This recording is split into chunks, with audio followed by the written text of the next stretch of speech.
Are you ready to cruise in style? Well, let's make sure your suitcase is too. So today we're diving into the nitty-gritty of cruise packing to ensure your voyage is as smooth as the ocean breeze. We'll debunk some common packing myths and share some savvy tips that save you time, space, and stress. By the end of this video, you'll have a foolproof packing list that has everything you truly need for an unforgettable cruise experience. And I promise you, the last item I'll unveil is the ultimate packing hack that every veteran cruiser swears by to elevate that onboard experience. So let's get started. Overpacking apparel in particular. You got to think about the limited amount of space you have and the fact you're never going to see these people again. So in my opinion, less is more. Optimize your outfits by choosing versatile pieces. Instead of packing 3 outfits for each day, pick 3 tops and 3 pairs of pants. You can mix and match. So now those 3 tops and 3 pants, instead of being 3 outfits all for one day, you can interchange them and have 3 days worth of outfits. You get the idea. I don't have to belabor that one too much more. Layers are key, even in the Caribbean, because you just never know. Yes, we all expect the Caribbean to be 80 degrees and sunny all the time. Well, sometimes in the evening, there's a breeze blowing and it might not be 80 anymore. It might be 60 and that's chilly. So bring some layers, bring some lightweight sweaters, bring, some long pants, some casual long pants, just to make sure you've got some options if you need to layer up. Now let's talk about dress codes. Make sure you either check with your favorite cruise travel agent or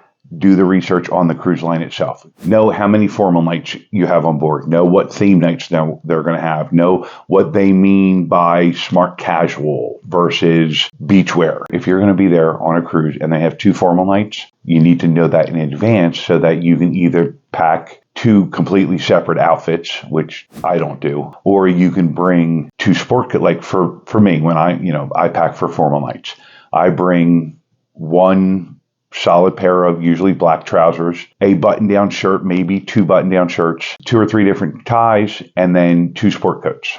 That way I have multiple outfits, but it doesn't take up as much room as if I bought a complete suit and tie for every formal night. But make sure you have clothes to meet the requirements. You don't want to be that person that shows up at the main dining room on formal night in jeans and a t-shirt and gets turned away even though you were really looking forward to that dinner. Honestly, most cruise lines don't turn their people away, but you don't want to find out if that cruise you're on, they decide to start enforcing the rules. And do bring 1 extra fancy outfit. It doesn't have to be formal night attire, but something a little fancy or something that, if you decide you want to do a specialty dining for your anniversary or for a special surprise, you want to have something that you can wear for that. So yes, less is more, but not to the point where you're not prepared. Essential documents. I talk about this, I don't want to say in every video, but in a lot of my videos. Make sure that you have all of your travel documents together. So your passport, a credit card or 2, your boarding pass, your airline boarding passes, your luggage tags. If you're going to a country that requires a visa, an entry visa or an exit visa, make sure you have all of that and make sure you keep it all in a waterproof pouch. That way, if you decide to take it on an island with you and you're going snorkeling, it doesn't get ruined. Also, my suggestion, make copies of your important documents in 2 different ways. 1, paper copy. Open your passport all the way up, put it on a copy machine, make a copy. Make a copy of your any insurance documents that you have, any other cruise paperwork you have. Also, take a photo of those same items with your phone. That way, you've got them electronically. You've also got an extra in paper. You're not going to be able to show a border official a copy, a piece of paper with a copy of your passport.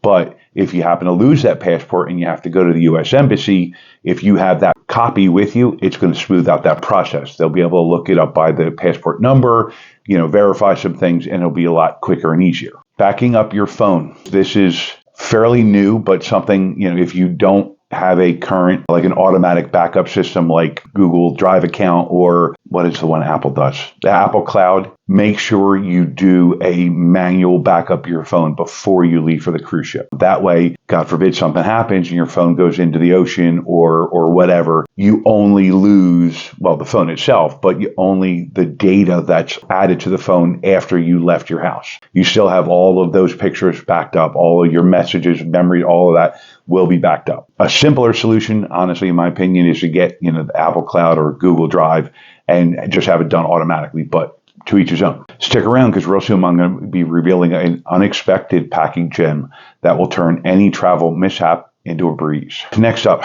ignoring the importance of footwear. Do yourself a favor. Pack a good, solid pair of walking shoes. Now, when you're on the ship, you're arguably, yes, you walk, but you're not going to be doing, hours and hours of walking. But when you're on those excursions, you don't really have the opportunity to go back to your cabin and change your shoes or lay down on a chase lounge and soak up the sun. You're going to be walking and you got to keep up with the group and make sure you wear comfortable shoes for those excursions in particular. In general, bring a couple of different kinds of shoes, those good walking shoes, obviously some dressy shoes, some pool or ocean, like waterproof shoes, and, a pair of flip-flops for poolside, because sometimes that pool deck is pretty hot when you get out of the water and you need to walk over to your lounge. So yeah, you arguably need, give or take 4 pairs of shoes, maybe 5. Somebody's wife, I won't mention any names, brings 12, but that's a whole other topic. And don't forget the formal footwear.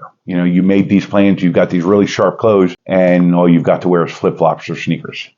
Probably not a good idea. That first day essential bag. This is important. So think about it. You're embarking. You go, you check in. Most of us drop off our luggage to the porter, and the porter takes it on the ship. You don't see that suitcase until arguably dinner time. So your day bag, your backpack, your first day bag, whatever you want to call it, make sure you've got the essentials in there. Make sure you got your medications. That's where you're going to put your passport and all your cruise documents. Also, if you want to take a dip in the pool right as you get on board, make sure you bring a bathing suit with you. They'll have towels. Bring a change of clothes just in case you're all hot and sweaty. You don't have to have this massive suitcase as your day bag, but make sure you think about, what you might be needing in that first 6 or 8 hours that you're on board. Portable phone chargers. I don't know about you, but I love taking pictures and video as I'm embarking on that ship. And I spend the first couple hours taking 100 pictures as we explore the ship. Well, that drains the battery. So I always have a battery backup with me. Some people like to bring their toiletries and their cosmetics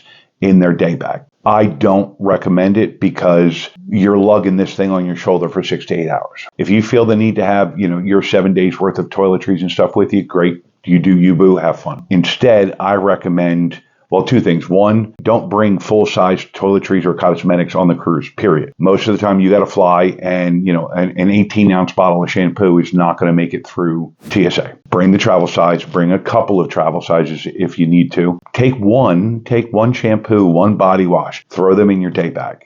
Take minimal cosmetics, enough to touch up your eyes or your lips, that kind of thing. Just touch up, not, full morning routine to get dolled up for the day. Remember, you're going to be carrying this thing all day. You don't want to have everything with you because it's going to get old and heavy. Power strips and adapters, this is getting more and more challenging. For years, cruise lines would allow you to bring a non-surge suppressed power strip because older ships in particular only have 1, maybe 2 plugs in the room. Newer ships have multiple. They've got USB plugs, but nowadays, even those non-surge suppressed power strips are getting denied. So before you get on your cruise, talk with your travel agent or look at the cruise line website and see what they're saying, because they big bold print, no power strips whatsoever, that kind of thing. If you're going on an international cruise, bring an international power adapter with you. There are ones that you can buy that have adapters for pretty much every type of power outlet in the world. Grab one of those on Amazon. They're, $20, maybe $30. Throw it in your bag. Now, a lot of the cruise ships, even in Europe, will use